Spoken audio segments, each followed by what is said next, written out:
என்னாச்சு தெரியலையே. கடையிலேருந்து பையன் வண்டி எடுத்துன்னு போகிறான். என்னாச்சு? ஃபோல்டிங் இருக்காதுல கத்தம். அவர் ஒரு பார்வை பார்ப்போம். ஃபோல்டிங் பிளேட் இருந்தால் என்ன பண்ணுறாங்கன்னு தெரியலையே.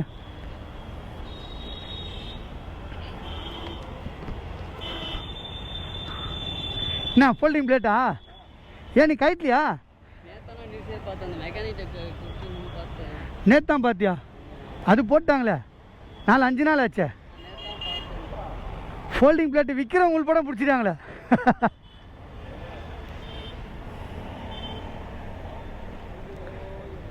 ஓ இப்போ அங்கே வந்து பார்த்து எடுக்க சொன்னாங்களா வண்டியை?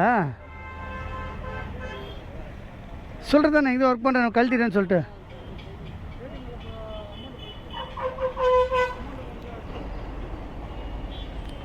பாவம் அந்த கடையில் ஒர்க் பண்ணுற பையன் இந்த ஃபோல்டிங் பிளேட்டு போட்டிருக்கான். ஃபோல்டிங் பிளேட்டு போடக்கூடாதுன்னு கவர்மெண்ட் ரூல் போட்டாங்க. அதே மாரி தம்பி போட்டார். கேட்டால் நேசா நியூஸ் பார்த்தாரு.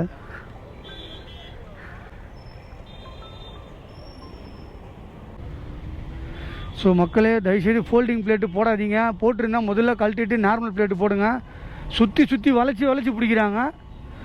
அதுவும் மே 1 இன்றைக்கி ஃபுல்லாகவே போலீஸ் நிறைய நிற்க ஆரம்பிச்சிட்டாங்க. இப்போ இன்னும் ஓவர். இத்தனைக்கும் பையன் வந்து ஓரமாக நிற்க வச்சுருக்கான் வண்டியை. அதுக்கே தூக்கிட்டு போயிட்டாங்க அவனை. வண்டி ரன்னிங்கில் எங்கன்னா போயிருந்த வண்டி கூட பரவாயில்ல, இங்கே ஓரமாக பார்க் பண்ணி இந்த வண்டி அழகாக அப்படியே தள்ளிடுவான்னு சொல்லிட்டு செக் பண்ணி பார்த்துட்டு அந்த வண்டியை முதல்ல கூப்பிடுன்றாங்க. அதாவது இந்த சூப்பர் ஸ்போர்ட் மாடல் R15 அந்த மாதிரி இருக்க மாடல் வண்டி தான் தேடி கண்டுபிடிச்சி தூக்குறாங்க. நம்ம வண்டிக்கு நல்ல வேலை அந்த மாதிரி பிளேட்லாம் போடுறதில்ல, அது நம்மளுக்கு பிடிக்கிறதும் இல்லை.